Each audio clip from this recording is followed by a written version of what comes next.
luz sus remanidos comunicados e instalaron el estado de sitio. La noticia no presagiaba buenos momentos.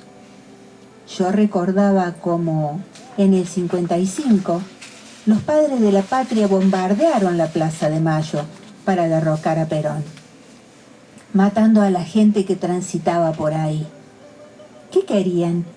¿Derrocar a Perón bombardeando la Casa de Gobierno? ¿Se equivocaron y bombardearon la Plaza de Mayo? ¿Eran aviadores no videntes? ¿No habría sido más fácil contratar a un asesino a sueldo para matarlo? Esa modalidad se usó mucho en varios países americanos que no eran del agrado de Estados Unidos. Y este no lo era. Por lo menos había un grupo importante de anti-yanquis. No digo que deberían haber encomendado la tarea de matar a Perón a un oficial, porque es una tarea riesgosa.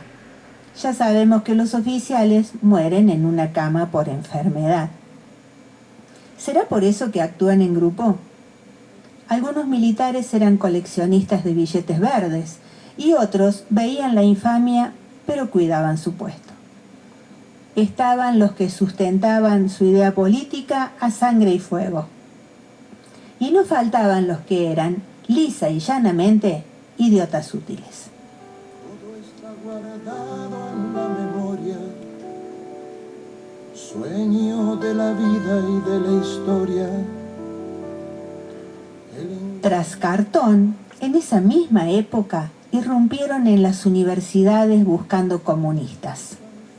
Como es público y notorio, los países comunistas estaban en guerra fría con el imperio norteamericano, adalid de la democracia. Muchas mentes preclaras se exiliaron, paradójicamente, en Estados Unidos. Los militares persiguieron a los obreros comunistas y a los sindicatos, semilleros de rebelión. Ahora sería distinto. Iban a imponer el orden y la seguridad en la patria. Yo empecé a cavilar. ¿Por qué las Fuerzas Armadas dieron un golpe de Estado? La presidenta, Isabel Martínez de Perón, terminaba su gestión en poco tiempo. Y además, se podía llamar a elecciones anticipadas. ¿No sería que no querían perder el dominio sobre la República? Pensé, con esa cuota de ingenuidad y esa mirada optimista que nos sobrevive a los argentinos cada vez que hay un cambio de gobierno. Pensé que las cosas serían distintas. Con lo que cuesta un minuto militar. Atropello. Mi perra ladraba furiosamente. Me despertó y yo no pude menos que ir a la puerta para ver qué pasaba. Levanté la mirilla y vi a muchos hombres. Pregunté quiénes eran y me contestaron: la policía. Les abrí la puerta. Eran otras épocas y los dejé entrar. ¿Qué quieren?, pregunté. No me contestaron. Se introdujeron velozmente y revisaron la casa. Una de mis hijas y mi hermana dormían. Las despertaron apuntándolas con las sitacas. Las pobres se levantaron azoradas. ¿Qué pasaba? Cuando terminaron de revolver todo, nos reunieron en el living. Me preguntaron dónde vivían mis hijas Analía y Alicia. Les contesté que yo no sabía. Eso era cierto, no sabía su dirección. Si lo hubiera sabido, tampoco se las habría dicho, porque esta gente no se mostraba nada cordial. Estaban armados hasta los dientes. Me preguntaron por uno de mis yernos. Solo por uno. Por el otro no. Claro, tiempo después me enteré de que acababan de matarlo. Yo no sospeché nada de eso. Pero, bien mirado, ¿cómo entraron a la casa de departamentos? Insistieron preguntando por mis hijas. Gaby dijo: ¿qué pasa con mis hermanas? Nada, contestaron. En el grupo reconocí a un teniente del ejército. Me cuidé muy bien de no abrir la boca. Esos muchachos tan jóvenes, ¿qué estaban haciendo? Yo pensaba, ¿hacen un allanamiento sin orden del juez? Se los dije. Añadí, ¿qué hacen, muchachos? ¿Ustedes no tienen hermanas, madres? Ante la amenaza de un sermón y no habiendo encontrado lo que buscaban, se fueron rápidamente. El último, antes de cerrar la puerta, le dijo a Gaby, tranquilice a su mamá. Pero, ¿qué buscaban? ¿Y cómo abrieron la puerta de abajo? ¿Con una ganzúa? Yo sabía lo que pasaba, pero no por qué pasaba.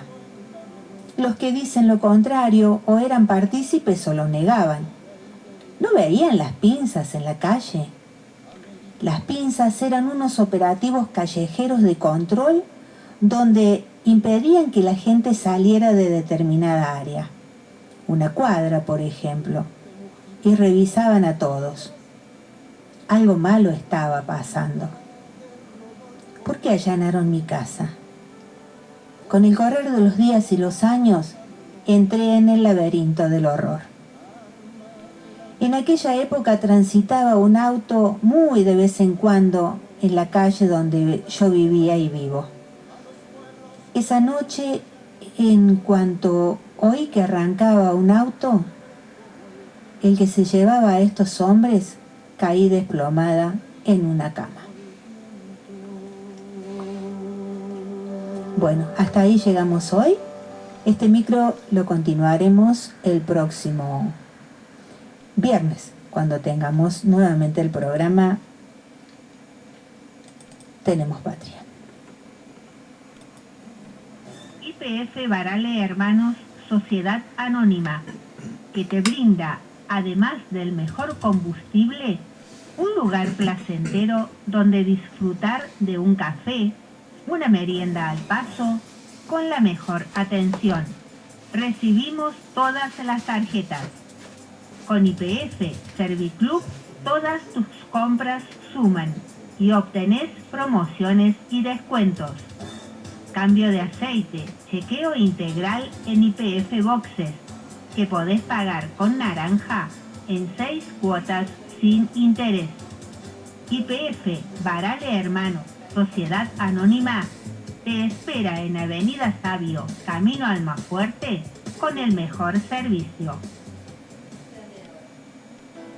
Veterinaria Priotti te ofrece una especializada atención para tu mascota, planes sanitarios, cirugía de media y alta complejidad, traumatología, cardiología, radiografía digital, ecografía, electrocardiograma, odontología, laboratorio de análisis clínicos. Veterinaria Priotti, donde tu mascota tiene voz, está en Esperanza 1482. Urgencias 3571 69 28 69. WhatsApp 3571 32 76 07. Y en Instagram, Veterinaria Priotti. Estudio jurídico de la doctora Ivana Quiroga Mencio. Matrícula profesional 10.673. Y doctor Walter Rosaroli. Matrícula profesional 10.637. Sucesiones, divorcios, defensas penales. Balcarce 580, Río Tercero. Teléfono de contacto 03 571 15 34 58 45. Marcos y Ariel, desmalezados, podas, extracción de árbol. Teléfono WhatsApp 3571 456 295. Estudio jurídico Nicolás Martín Capellini. Asistente en ciencias jurídicas, procurador, abogado, escribano. Diplomado en Derecho Procesal Civil, Derecho Laboral y Previsional. Matrícula profesional 10357. Nueva dirección, Vélez Arfiel 515, primer piso A.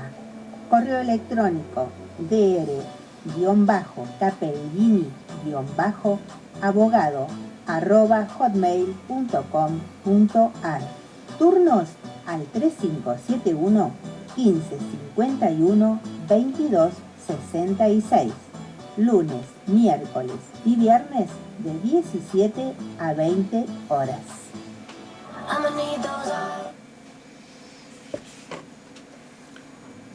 Bien.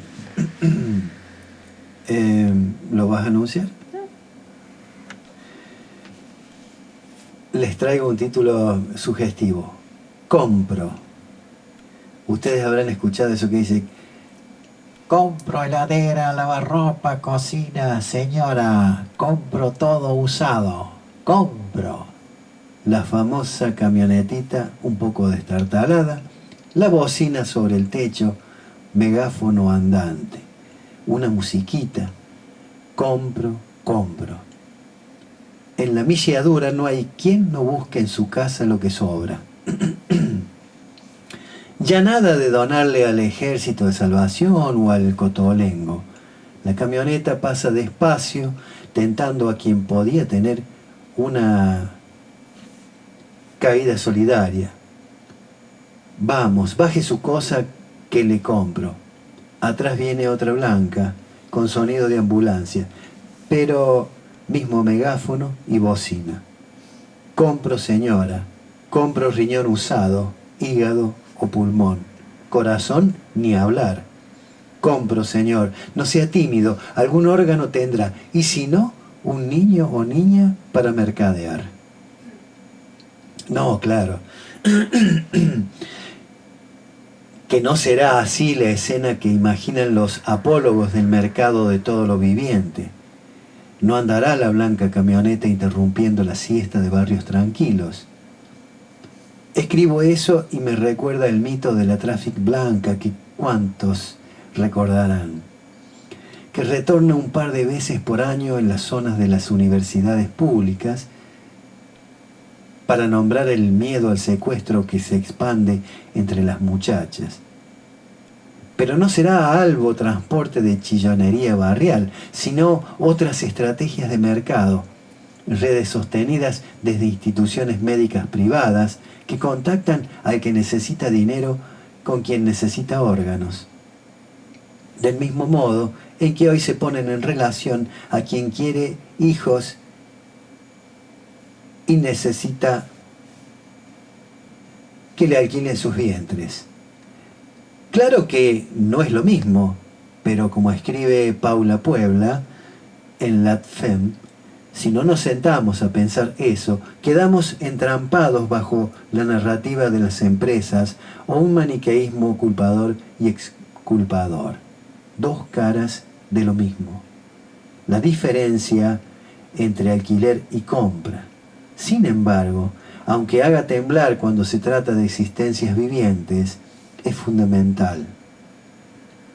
Por eso, algo sucede cuando se enuncia a viva voz la idea de comprar y vender lo que sea, partes del propio cuerpo o de otros cuerpos, cuando se reclama la libertad de hacer lo que se quiera con lo viviente. Se corre un umbral que abre paso al abismo. Carlos Gamerro, en Las Islas, una novela notable que entre sus muchas capas narra la transformación neoliberal de la sociedad, imagina una trama en la que los pobres y desesperados son convocados para comprarles sangre, pero terminan siendo operados y privados de órganos. Pone esa red al lado de la estafa piramidal como lógica de acumulación y de la construcción de un empresariado que anexa los servicios de inteligencia y se radica en Puerto Madero. Narra los 90s, pero esas imágenes que disponen la ficción críticamente retornan como enunciados y banderas en boca de una derecha que quiere menos gobernar que inyectar su veneno en la circulación social. ¿Por qué no se pueden vender órganos si alguien tiene y otra persona necesita? Gritan los apólogos de volver al mundo un supermercado. ¿Por qué no se venden niños si a alguien le sobran y otros quieren? Redoblan la apuesta imaginando tráficos. La derecha pone esas preguntas y nosotros reaccionamos con escándalo, pero a la vez un poco balbuceantes. La falta de discusión pública sobre la subrogación rentada de vientres, entre muchos otros debates ausentes, es parte de ese estado atónito con el que confrontamos una avanzada de las derechas, que solo podríamos empezar a caracterizar si tomamos en serio lo que significa la radical mercantilización de todo lo existente. Ya hemos asistido a la conversión de las tierras en mercancía y las aguas siempre están amenazadas del zarpazo. Instituciones públicas han favorecido la patente de las semillas y la fuerza de trabajo. Ya desde el fondo de los tiempos, del origen del capital, es mercancía. Las otras especies son mercancías y los criaderos, industrias. Pero lo humano se mantenía en una especie de sacralidad inviolable y su autonomía e integridad protegida por derechos. Por eso, se puede vender la fuerza de trabajo, pero no al trabajador o trabajadora, como ocurría en la trata esclavista. Por eso, puede haber contrataciones más o menos precarias y explotadoras, pero no está permitida la reducción a servidumbre de otras personas. Ocurre, es denunciada, hay leyes que permiten denunciar. Cuando frente a los derechos humanos se erige el grito de compra-venta y se llama libertad a la decisión de someter nuestra propia integridad corporal al mando del capital, el paso al abismo se da allí. La necesidad se hará más honda. Ningún derecho a la vida ni salario universal, y cada trabajador, trabajadora será libre ya no solo de contratar su fuerza de trabajo, sino de vender las partes de su cuerpo o su propia cría. El hambre regulará el mercado y la humanidad podrá dividirse en partes, los hundidos y los salvados, ahora convertidos en los que se venden y los que pueden comprar. Los que venden para poder continuar con vida una parte de su existencia viviente. La sustitución de la idea de derechos a la vida, a la integridad, a la autonomía, por la primacía del mercado, está en el fondo de una serie de enunciados que no por aparecer dispersos carecen de organicidad. La destitución de la idea de derechos humanos a Curro, la tachadura de la noción de derechos y la afirmación descarnada del dominio del mercado van de la mano. Discutir eso es volver a pensar el humanismo con sus contradicciones, como pensó Horacio González en su último y extraordinario libro, Humanismo. Impugnación y resistencia, pero también pensar con todos los riesgos, sin temor a esa alucinada carrera de hostilidad que agitan las derechas. Pensar con el temor a ofender es lo que sucede cuando se deja de hablar de derechos para sustituir esa lengua por la del mérito y el castigo. ¿Cuándo dejamos de hablar de salario universal? Al menos seguimos sosteniendo la jubilación universal, que agita el corazón turbulento de las derechas sociales, confundiendo trabajo realizado con aportes en blanco, indigna al Fondo Monetario Internacional y contrapuntea con las políticas de otros países de postergar el momento en que las personas puedan retirarse de sus trabajos asalariados. No es moco de pavo la conjunción de esa tendencia a aumentar el tiempo de vida a disposición del capital. La propuesta que unifica las derechas realistas y con posibilidad o experiencia de gobierno, aquí y en el mundo, y el alarido amplificado mediáticamente de poner la vida entera su encarnación en la mesa de intercambios. Unos se refieren al tiempo, los otros a la integridad. Lo que está en juego es el correr el límite en nombre de la necesidad de las personas y de la racionalidad macroeconómica, de la explotación de lo humano. Compro, señora, señor, compro lo que tenga a mano para la venta. Algo le debe sobrar. Unos años, un niñito o acaso un ya gastado riñoncito. Y lamentablemente, en la actualidad, esto está sucediendo en el mundo. Les voy a citar un país, Nigeria. Nigeria, esa pobre gente, vive en un país neoliberal, ultracapitalista, donde existe el rico rico y el pobre pobre. Qué terrible, y bueno, ¿no? los pobres, para poder darles educación a sus hijos o alguna atención médica, venden sus órganos. Sí. Y a veces los venden en el mercado negro. Yo he visto documentales, los invito a buscarlos ahí en YouTube, documentales, donde en ese mercado negro a veces les mienten a los adultos diciéndole que les sacan un riñón y que les va a volver a crecer. Y es mentira. Dios mío, obvio que es mentira. Los saquean, le dan 2 mangos para que puedan sobrevivir.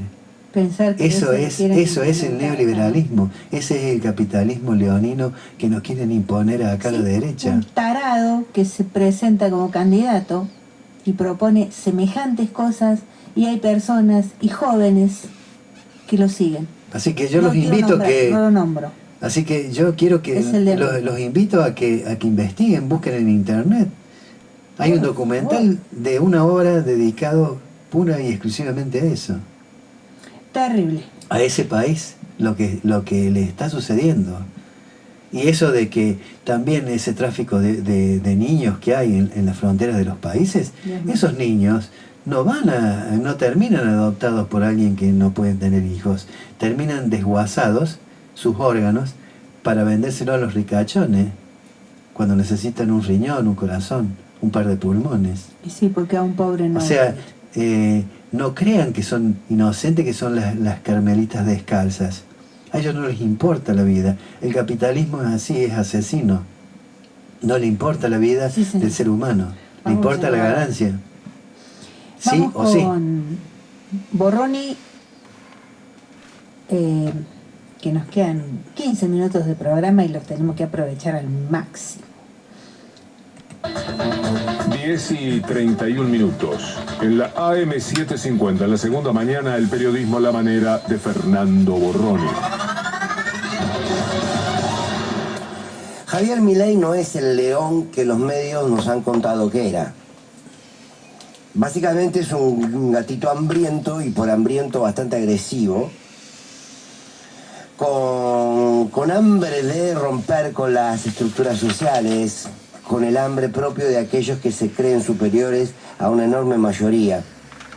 En la televisión y en las redes, casi que Milei es el futuro presidente, es este proceso político que avanza y se sintetiza en una persona que algunos creen que tiene que ver con cierto revolucionario, pero del lado de la derecha, cosa que es una contradicción en sí misma.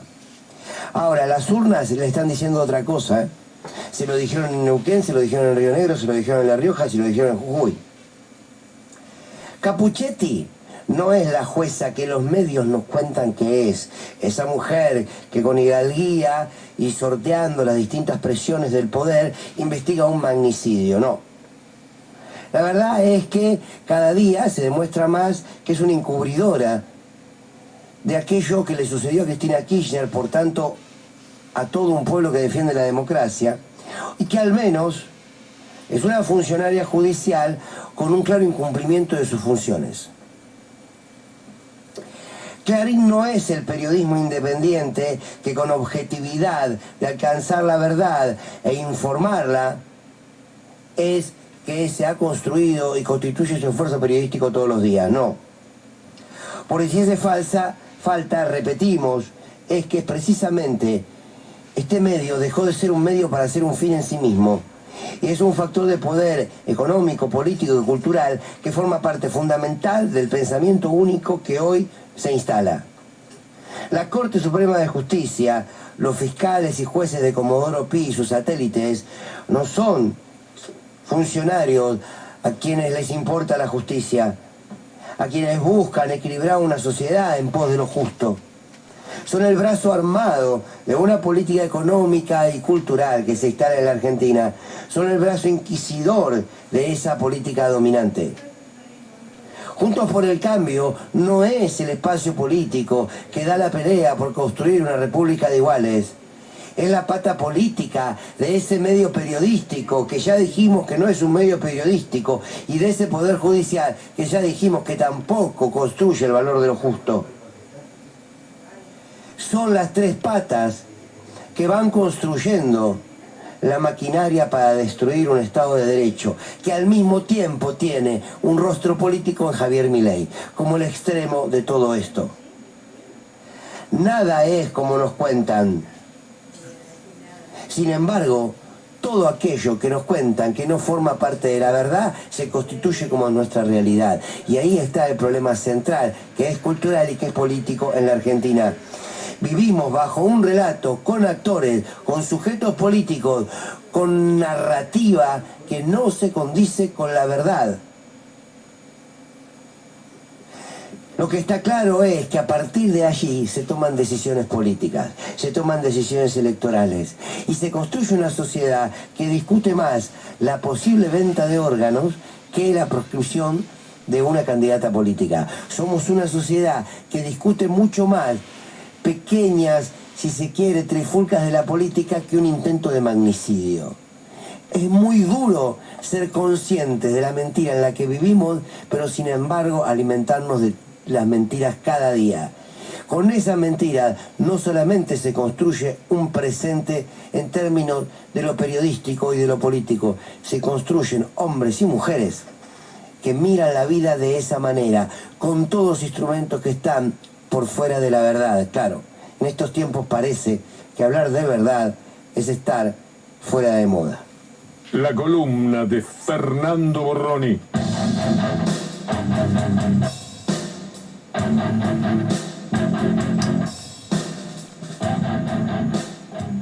Nuevo piso de ganancias, alivio fiscal. Remunerados hasta 506.230 pesos dejan de pagar el impuesto. Dijo Sergio Massa: a partir de mayo hemos decidido aumentar el piso por el cual se comienza a pagar el impuesto a las ganancias a 106.230 pesos, llevando alivio fiscal a más de 250.000 trabajadores que dejarán de pagarlo cada mes. Vamos ahora con el Peroncho. Y ya con eso cumplimos el tiempo, la hora.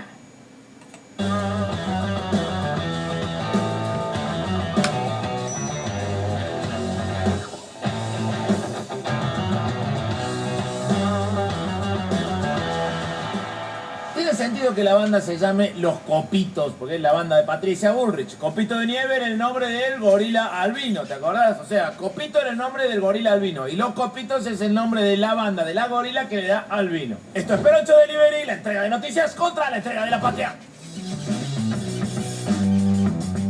Gerardo Milman sigue siendo diputado de la Nación, porque habrá participado en un intento de asesinato de una vicepresidenta, habrá puesto a una Miss Argentina sin formación de ningún tipo al frente de la Escuela de Inteligencia de la AFI, habrá nombrado asesoras sin formación salidas de las tendencias de TikTok, todas curiosamente con rasgos faciales simétricos, complexión delgada y busto prominente. Habrá usado los autos que sospechosamente una empresa vinculada a la AFI macrista le cedió. Habrá convertido su oficina del Congreso en el rubro 69 de lo clasificado, pero nunca chupó una teta en cámara. Eso sí que es imperdonable para un diputado. Una de las secretarias de Milman, una de las que estaban con él cuando él dijo días antes del atentado, cuando la maten yo ya estoy camino a la costa, declaró ante la justicia que el borrado de información contenida en su teléfono celular se produjo en unas oficinas que ella atribuyó a la referente del PRO, Patricia Bullrich. Una vez más, y como siempre, para todos ustedes, El PRO intentando borrar una memoria. El PRO siempre quiere borrar la memoria, no solo de los celulares. Darío Nieto borró su celular. Daniel Santoro borró su celular. La secretaria de Milman borraron su celular. ¿Cómo se nota que quieren restaurar al país a valores de factoría, no de fábrica? No querían matar a Cristina, querían formatear a la Argentina y restablecer la configuración de colonia. Todo en el atentado contra Cristina remite a Patricia Bullrich, empezando por un hecho que es como la zeta del zorro del macrismo. El atentado salió mal. La secretaria de Milman, que dijo que le borraron su teléfono a instancias de Patricia Bullrich, también dijo ante la justicia que el hecho ocurrió con intervención del propio Milman. Es que había que borrar huellas de delitos. Better call Milman. Qué mal que pronuncio en inglés. La secretaria es Ivana Botsiewicz, una de las ex colaboradoras de Milman en el Congreso, aparentemente despedida a principios de este año. Y decimos aparentemente porque, a pesar de que trabaja o trabajaba en el Congreso, es decir, en un lugar público, acceder a la información es más difícil que ver los goles de los otros partidos de la fecha cuando hay un superclásico. ¿Qué carajo les pasa? Ivana Botsiewicz era una de las dos asesoras o secretarias de Milman que lo acompañaban el 30 de agosto pasado en el bar Casablanca, cuando un testigo de la causa escuchó decir a Milman: cuando la maten, en referencia a Cristina, voy a estar camino a la costa. Milman sabía del atentado, lo cual confirma que Patricia Bullrich era el azúcar de los copitos. Botsiewicz había adelantado días atrás ante la justicia la intención de ampliar su declaración testimonial y le habían fijado fecha para el 10 de mayo. Pero el viernes se presentó de manera espontánea en los tribunales federales de Comodoro Pi, acompañada de un abogado, manifestando su intención de prestar declaración testimonial en el día de hoy, según por el viernes, en virtud de haber recibido presiones de parte de la otra secretaria o asesora de Milman que estaba en la mesa el 30 de agosto, la ex Miss Argentina Carolina Gómez Mónaco. Fue una presión ejemplar, o mejor dicho, una presión modelo. Se ve que sí tenía sentido tener una Miss Argentina en la oficina de Milman. Carolina Gómez Mónaco siempre había sido una modelo intimidante y persuasiva. Es como que necesito ver el currículum de Carolina Gómez Mónaco, ¿no? Habilidades: caminar en tacos altos, modelaje, posar para la cámara, manejo de armas. La declaración se produjo ante la fiscal Alejandra Mangano y no ante Carlos Rivolo porque estaba de licencia. Duró 2 horas y Botsiewicz se fue cerca de las 15 acompañada por el abogado que la esperaba en el pasillo sin hacer declaración.